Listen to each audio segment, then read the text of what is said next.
Good afternoon and welcome to the last Macro Matters for the summer, as we're going to be taking a break here where it's just the Tuesday after Memorial Day weekend, the unofficial start of summer, and this podcast is going to take it more officially and take the summer off.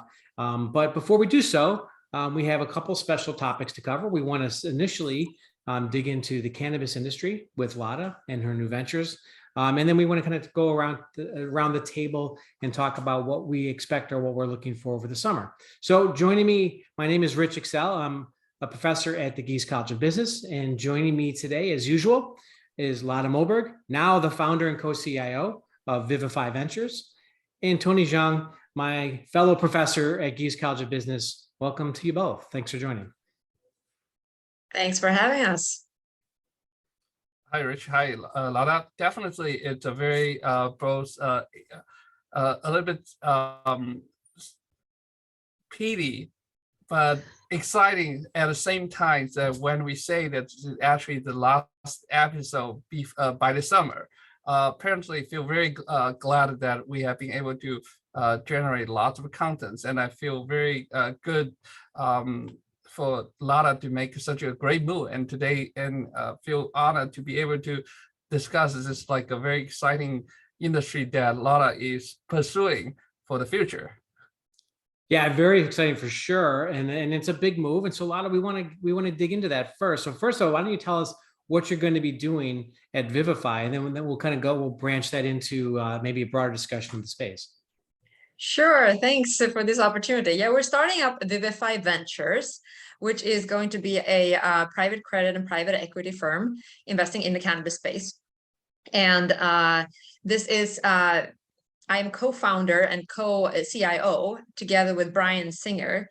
We were both at William Blair together as part of the dynamic allocation strategist team that was part of William Blair at the time. So we worked together for 7 years, and now we're working on setting this up, and hopefully it will be up and running in no time. And it is an incredibly exciting industry, and I'm happy to just think high level first in terms of a macro view of what we're looking at here, if you're interested in that. Yeah, that'd be great if you can set the table for us in terms of the broader cannabis space. And obviously, as macro investors, you've been looking at a lot of course, all asset classes around the world, and so you have a really good idea of what should be driving the major thematics here. And so, but cannabis is one that's it was a popular place for a lot of people to invest in the public markets, right, for 2017 and 2019. But it's been on a big drawdown since then. It got a nice reprieve around the election, when I think a lot of people thought the new Biden administration was going to legalize everything. And now that's been unwound, because I think there's a realization that it might be a little bit slower moving. So maybe you could set the table for us of where we are right now in the cannabis space here in 2022, which might be different than where a lot of people were when they first kind of got interested in investing in this back in 2015, 16, or 17. Yeah, sure. So I have actually not been involved very much in the public stocks. Part of why I am joining the cannabis space is really because there's so many inefficiencies here. The one place you do find efficiencies, which means less exciting if you're thinking about it from an economics perspective, is in the public markets, of course. What I would say is the big narrative here is what happened with the public stocks. And this is obviously mainly Canadian stocks, actually, that Americans would have been looking at and investing in, because that's where they're traded on most of them are traded on the big exchanges. You have OTC markets, so over-the-counter markets here in the US. If you take like a giant like Cresco that some people may have heard about and invested in, there are listed on an exchange, but it's the Canadian exchange. They're listed as an over-the-counter stock in the US, so a little bit different there. So you covered it pretty well, Rich, in that we had this excitement from Biden winning the election, that anytime Democrats win, there historically tends to be more support for cannabis legalization from the Democratic side.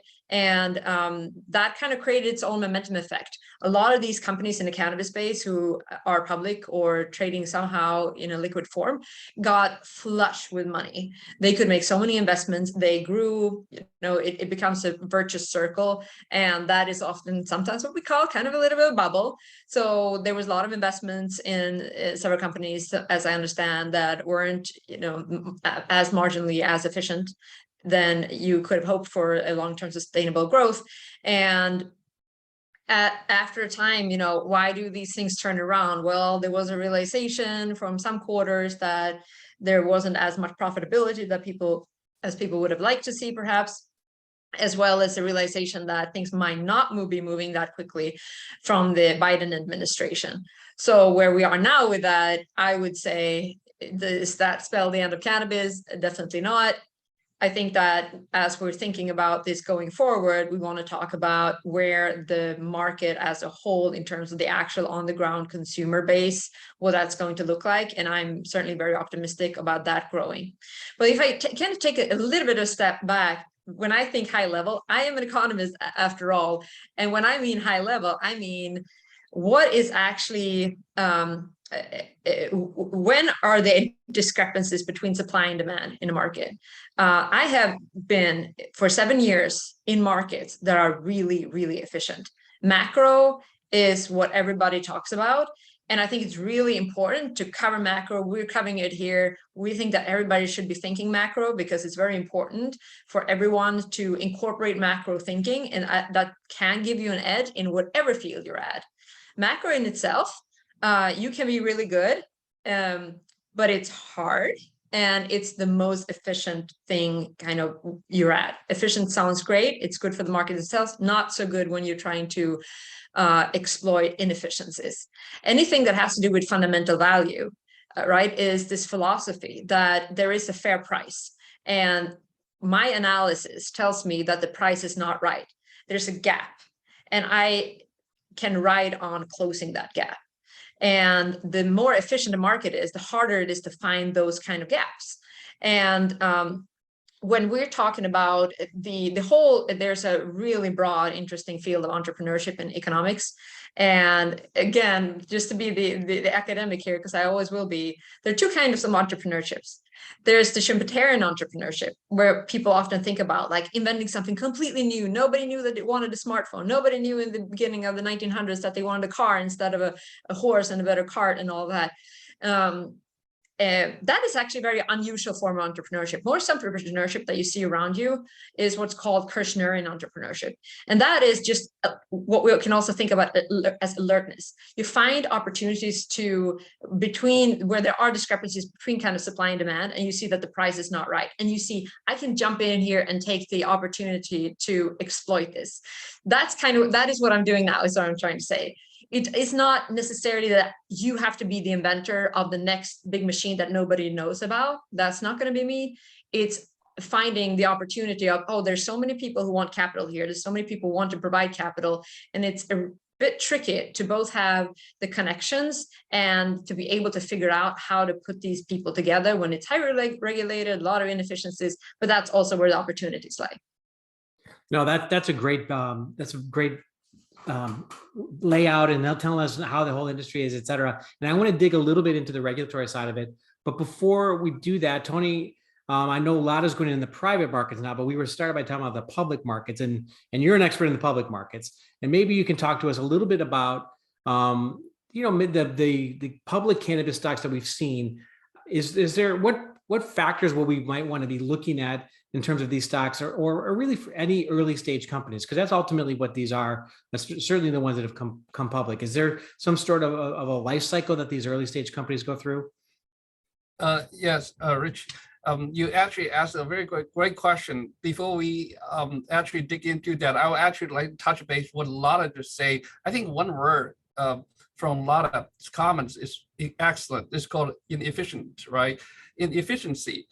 Every finance guy have learned that one of the biggest assumptions within the financial market, especially in the U.S. market, is that the market is efficient, which means that the current price has incorporated all of the current available information, both public and private information. Now, the question is, if the market is inefficient, well, that there will be a lot of opportunities for both arbitrage and investments. I think Lotta make a move into that. What she described is more the second phase of investment stage is to get into a place where she saw there is a lot of inefficiency, so that she can bring, using her knowledge and expertise in investment, to bridge the gap between the fair value and the current value of the investment, either companies or either company. I think Lotta will be more focusing on the private markets, right? So I think that sometimes the inefficiency is a key thing to describe the cannabis industry. So when talking about the public market, that still be the exactly the same case.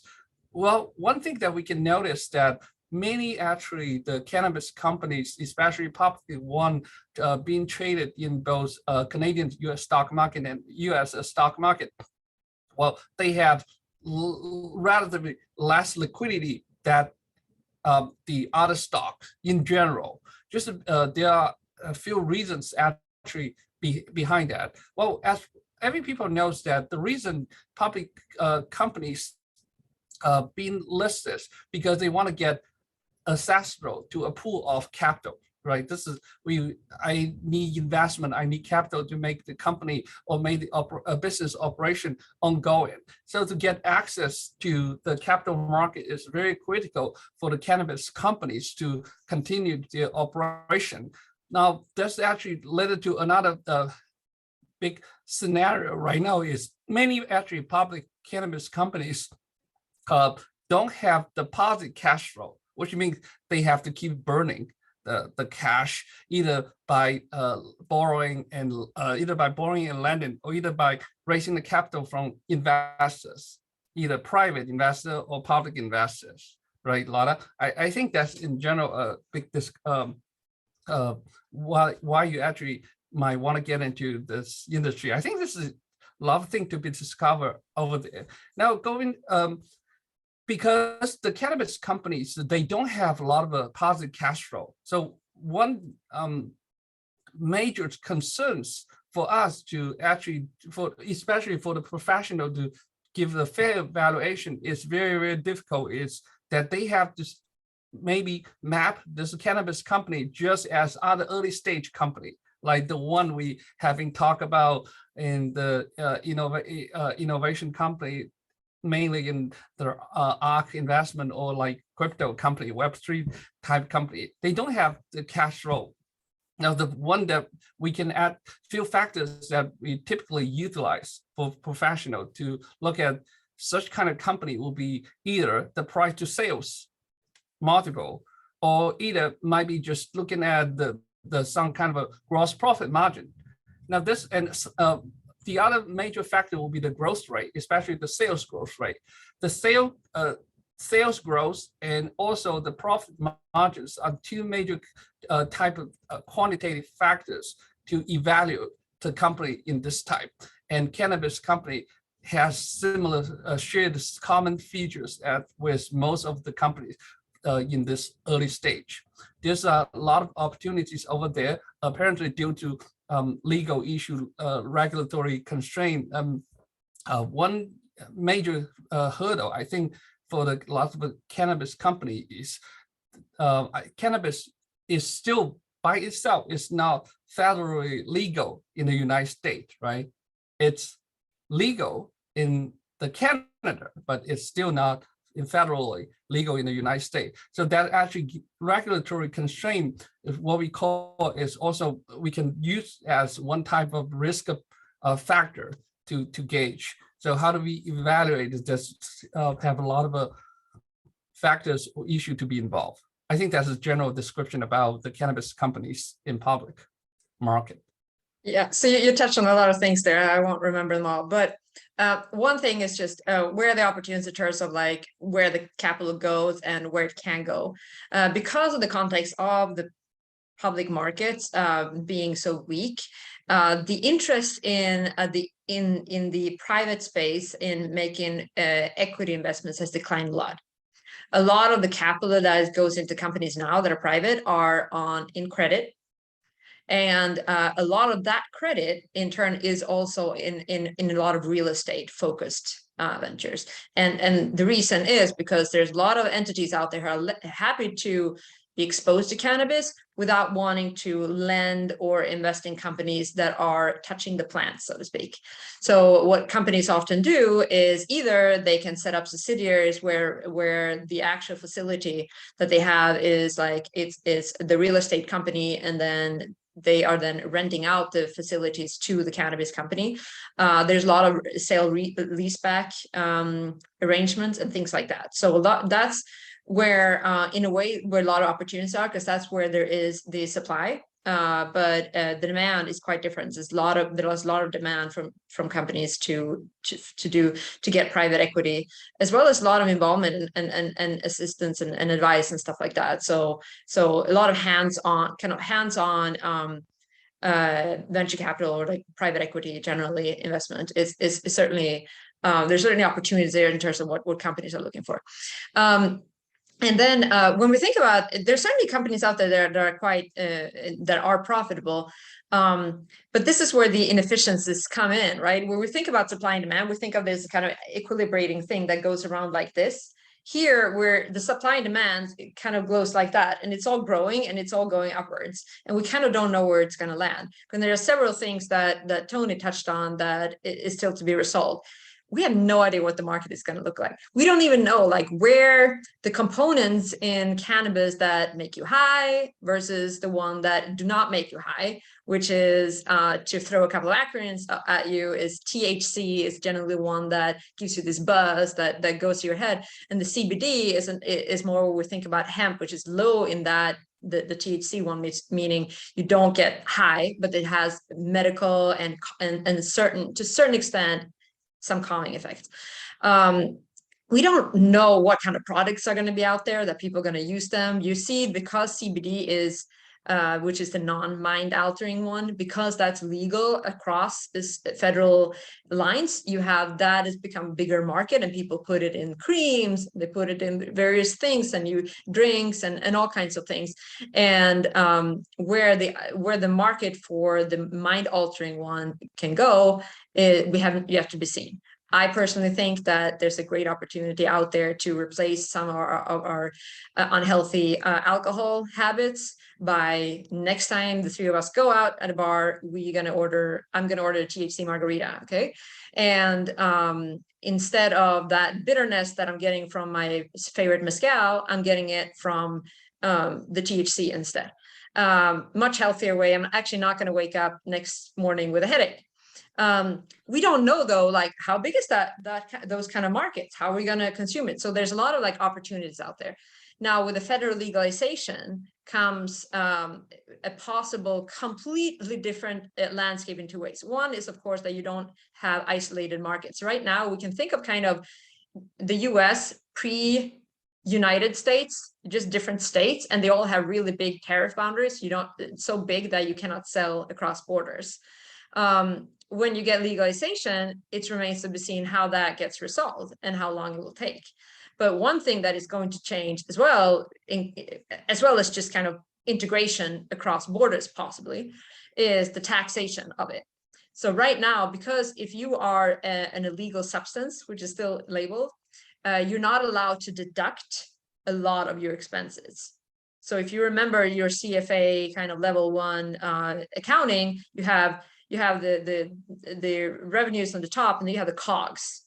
The things like if I'm making a t-shirt, right? Like I buy cotton to make, that's like my COGS, the stuff that I have to buy. If I'm a dispensary, my COGS is like the flowers and the other things that I'm buying to put on the shelves. But after that, you have what's called SG&A, which is like all the other costs. It's like personnel costs and all the other administrative. And as a cannabis business today, you cannot deduct anything, any of that. You can only deduct the actual like costs.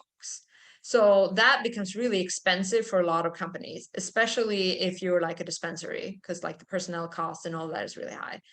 And that can change a lot with legalization. If you no longer like that kind of illegal substance, then they're going to rewrite the code. It's going to be better or worse. Well, hopefully it's going to be better, right? And a lot of these companies, if you're seeing companies that are not cash flow positive now, might be in another tax regime. But of course, you're also going to have more opportunity to tax the industry. Right now, it's still the case that there's a lot of black market stuff going out there. So if you think about it in terms of like any historical parallel, there are two historical parallels, right? People like to think about prohibition. And with prohibition, you basically had, this is illegal, but huge black market, right? And then it's like, what happens when black market becomes legal? I think that's relevant for the black market that we have out there today. But there's also, this is not illegal, but it has to be within state. And we have that too in banking, right? When you couldn't have branch banking, and then they allowed that.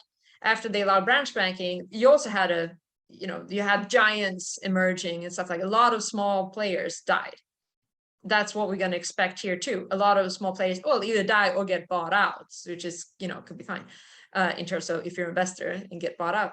So the landscape, if we get legalization, is going to change a lot. So like there's a great opportunity just kind of trying to figure out like, okay, how is it going to change? How is it going to change not only like on the supply chain side because of the legalization part, but like on the demand, because you're at the same time going to have a change in the culture of people saying, oh, well, this kind of makes sense that we would consume cannabis. And especially when when you're not, there's no reason to be, afraid of it in terms of, am I doing something illegal or something like that?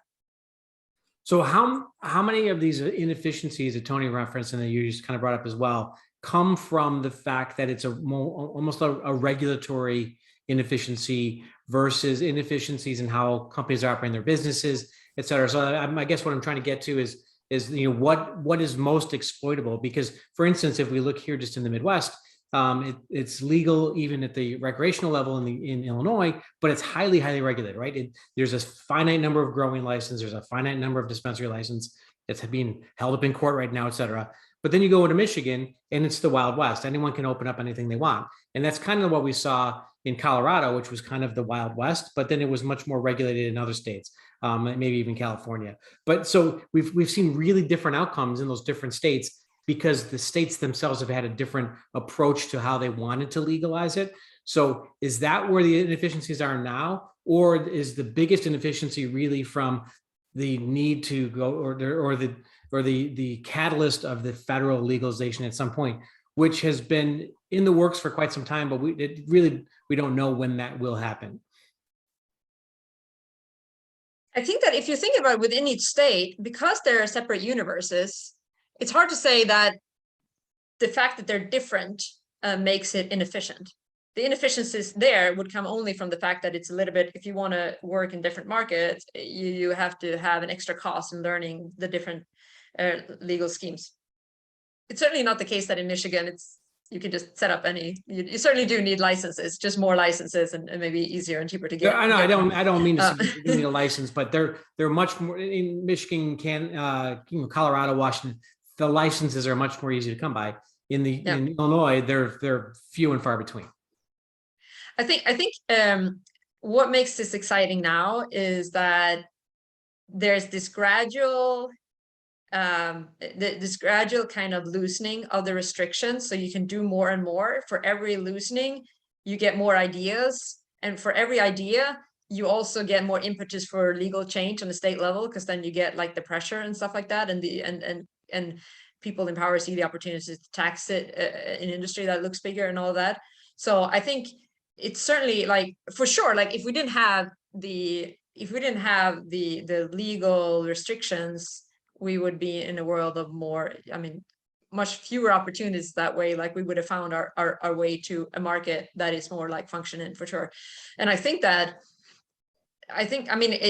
it is both in that, like, is it the federal one or is it the state one? Well, what you see happening in the ground and how things are working right now and what people are selling, where the opportunities are right now, for sure, it's the state situation.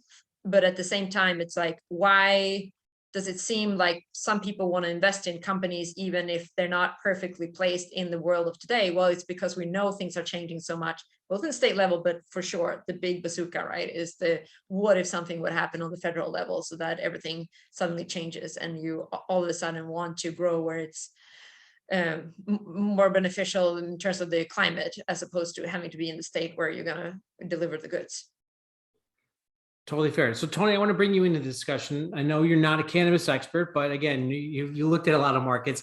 So we have huge potential demand and rising demand, right? We have a catalyst of legalization potentially coming down the road, some inefficiencies in the markets, as we talked about. It seems like a terrific place to invest. And it will be for some people, but we also know from history and from experience that it won't be for a lot of people. So what are some of the lessons that we could use that we've seen in other big kind of thematic trends that have come out that we might want to be watchful of when we're thinking about cannabis? Yes, I actually agree with what Lotta just say. A lot of them. So one of the biggest inefficiency issues apparently is the regulatory constraint, right? Once actually the regulatory requirements for the cannabis industry were loosened, that we potentially will see a lot of the capital inflow. Whenever that happened, apparently with a lot of the capital inflow, we're going to see less of the transaction costs, lots of the maybe even legal expense. And what Lotta just mentioned, it's actually just enlightened me. So we cannot actually deduct lots of the costs related to the cannabis industry in the US. This is something that I haven't heard about. Right, but that's actually a great point. Like this kind of a tax barrier is also one of the biggest factors sometimes that will become a hurdle for the growth of company. If we can have the regulatory requirements smooth, that it's actually going to help the growth of the industry dramatically. We have been discussing about the crypto for quite a while, and this is also happens similarly to crypto as well. And as exactly as crypto, it's gonna stay there regardless whether we are going to make the investment into the crypto legal or not. Right now, the Bitcoins and also the Ethereums have become two largest assets in the crypto space. And similarly, in the cannabis industry, the one great thing about the cannabis industry, even though I'm not expert, is what I can tell is the reason to have that is so simple, right? It's not like we have to create like a space shuttle to actually move people from the Earth to the Mars. That we probably don't need to do that. We don't even need to come up with economic models, say, hey, how much cost, or whether the technology will be feasible to actually build a space shuttle from the Earth to Mars. But from cannabis, it's actually very traditional. People can understand the utility of the cannabis very straightforward, right? Whenever people you talk about cannabis, one thing people will think about is apparently will be the experience of being hyped, as what Lotta just say. I don't know. I haven't personally tried it before. I don't know whether that's the case, but a lot of people, they can actually relate it to the cannabis with like hemp, CBD, or marijuana. So I know they are not the same concept, but people can relate it easily. Now that actually is a good thing for the cannabis investment. So as long as most of the time, as long as the regulatory constraint is removed, that we should be able to see the growth of this industry instantaneously or even immediately right away. Easy to understand, just like real estate market. When you should buy the house, when you actually anticipated the house price, you're gonna go high, right? This is so straightforward. No, even the layman can understand the concept easily. No doubt about that, right? And it's actually quite exciting to see like professional like Lotta can actually jump into this market to make it more efficient. I actually quite look forward to it. Now, another major like hurdle typically for company like early stage company is about the tech, either the platform or technological integration. I'm not an expert in this industry, but I think in a plant-based like cannabis, either products or either company, what they have to figure out is one major thing is the integration, because there are actually a lot of issues related to the growth of the cannabis, right? I think that even starting from the seed, then planting, once the planting to the growth and to harvesting, and through the harvesting, I think this is whole process. Has a lot of technology components within that. If someone or companies or industry can actually make this integration more smoothly, I think this would actually create a value for the overall industry as well. Sometimes the capital does that. Especially the private capital, when they comes in, they actually merge the different type of companies within the supply chain, the whole value chain, right? From both the supply side to even to the demand side, to smooth all the transaction. I think sometimes that's the capital would help, experience, knowledge would help as well. So There's certainly, Tony brings up some points there, though. We're talking about like the differences between the cultivation, the manufacturing, the retail, et cetera, which makes it seem a little bit more like the alcohol industry and maybe the prohibition example you gave before, Lotta. But you also rightly pointed out about distribution is a big part of it, and that's probably more similar to the banking model. So we'll give you the last word because we want to do one more thing before we end up. But how are you thinking about this? Is this the end of prohibition and investing in the end of prohibition, or is this the allowance of interstate banking, or is this something in between?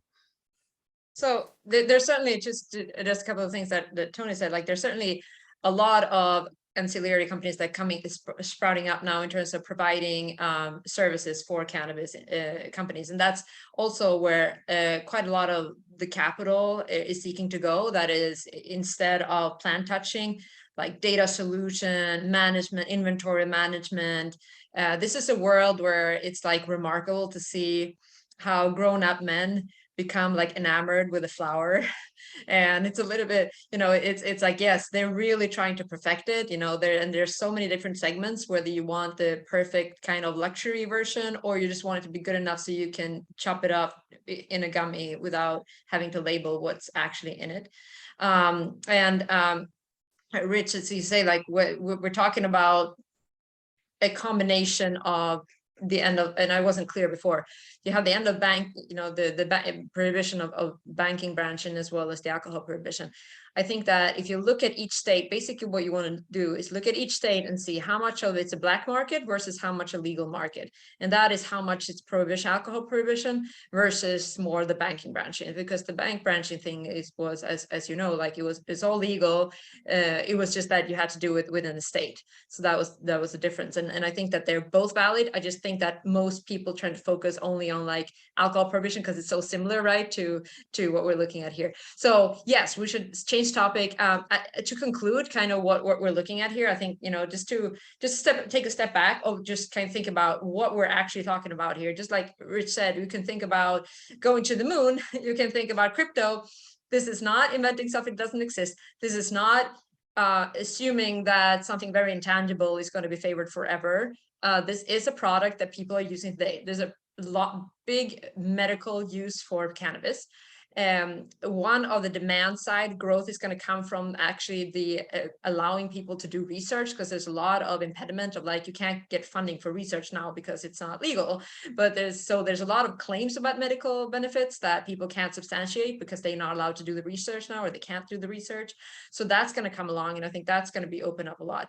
I would just ask you to like, also, if you think about like what we use in terms of mind altering substances here, it's easy to think about this as, oh, it's going to be potheads hanging around. I really envision a world where I can dress up in my cocktail dress and sit in the bar, and I'm going to be smoking a vape and look really cool. Okay. I'm not going to be like, I don't need to go hang out with a Rastafari kind of like underground something to do this. And I don't have to fiddle with a joint and stuff like that. We can do things. We can use this in a way that makes it, palatable and applicable and attractive for a broader population. And just think about the fact that we have, so almost all cultures have historically used cannabis in different ways. We never had anybody die of overdose in cannabis. Consider a world where we had just continued that lineage. The political development would have been such that instead of going and drinking alcohol, we would have been doing this plant that we know has been in all cultures forever and people don't die from, like at least like overdose. Of course, you can die from various ways. And somebody would come to you and say, hey, I'm going to introduce a new product. I'm going to pour ethanol down your throat. And guess what? People are going to die, and there's an addiction, and there's going to be all these terrible things happening.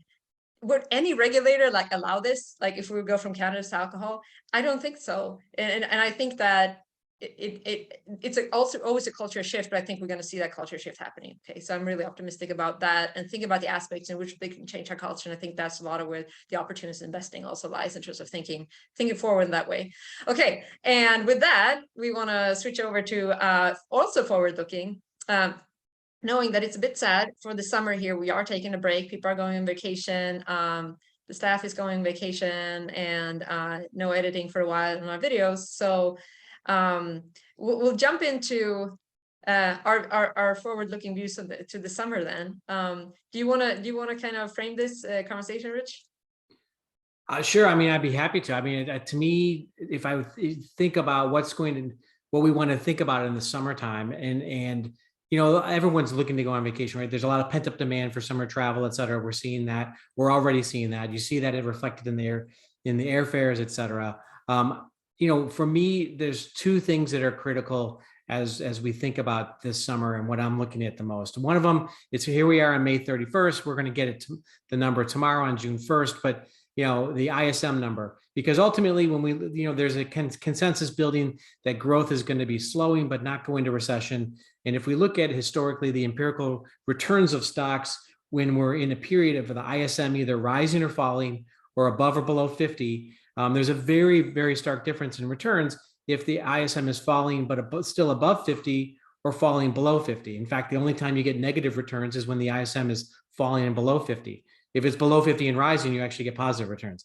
And so I think where the ISM is going to be, not just tomorrow, but over the next couple of months, and how the market is viewing that, how the Fed is viewing that, I think is one thing that is critical, because as we know, growth in the economy leads to earnings, and without multiple expansion, which we can't expect in a hiking regime from the Fed, earnings growth is all that we have to kind of look for.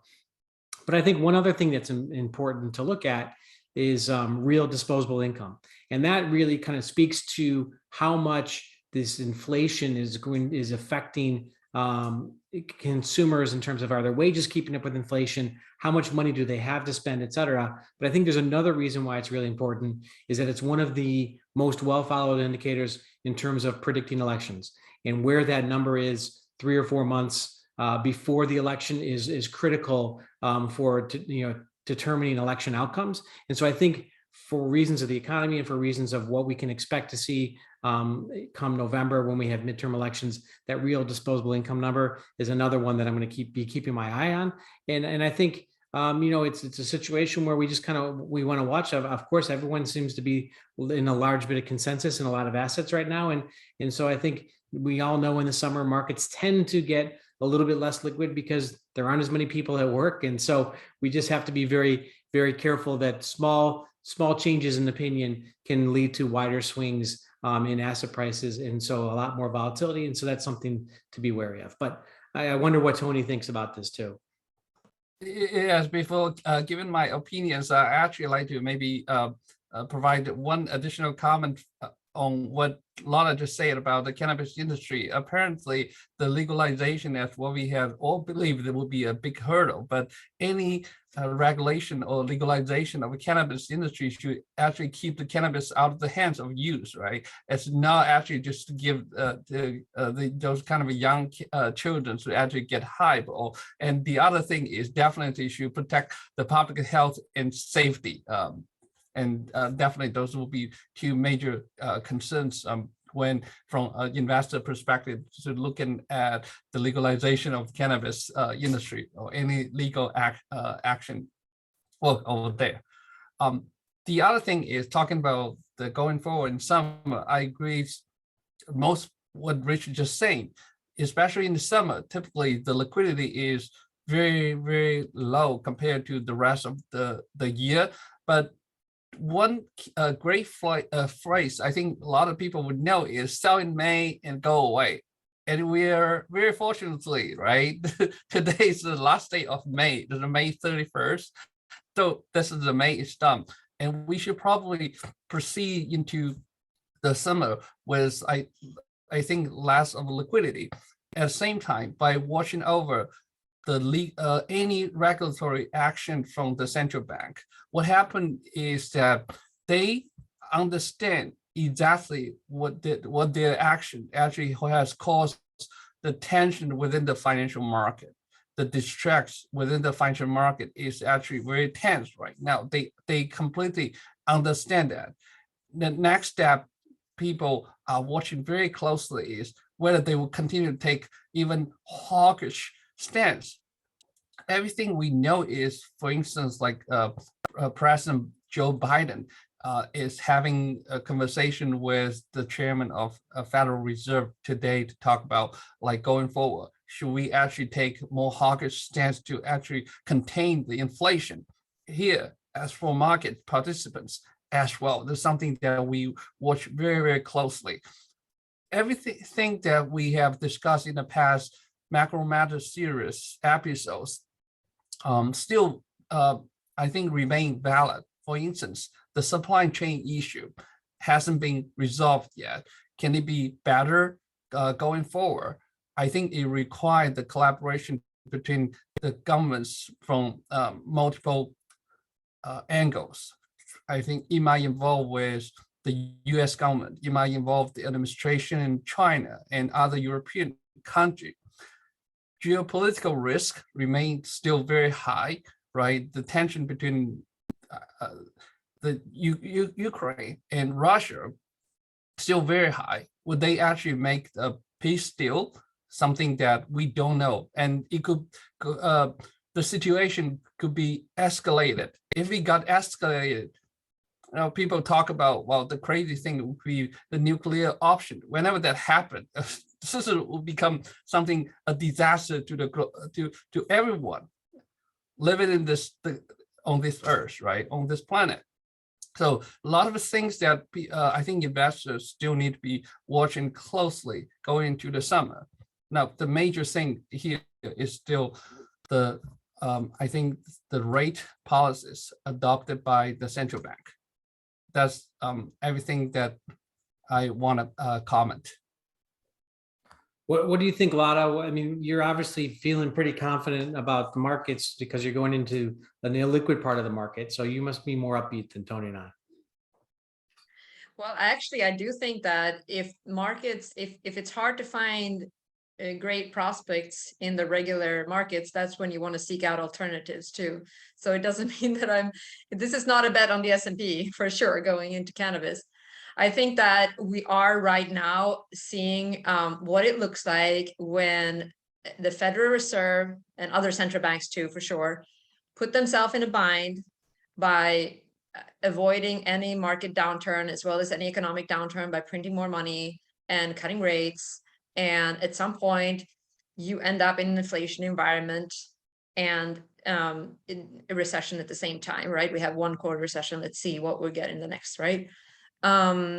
It's not a good place to be. It's gonna be, I think, what I'm gonna be looking at for on the macro front is very much like, when are they gonna try to pivot, and are they gonna fail this time? So the risk here is I would be concerned if inflation comes down and then pops up again as they pivot on the rate front.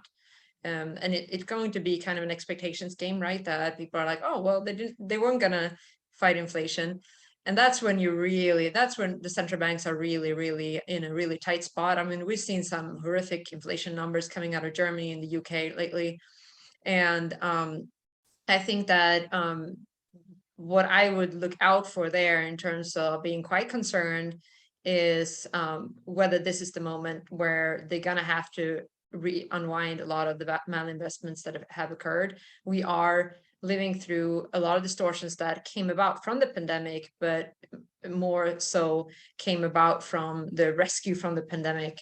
And yeah, at some point, they're going to run out of bullets. Out of bullets now? I'm not 100% sure. So that's the big question in my mind. Like, they could maybe pull another lever here, allow for inflation to be high, cut rates again when they feel the market is uncomfortable for them, and hope that it's going to pan out for a while longer. But I think that we're seeing signs now that it's going to be increasingly hard for them to do so.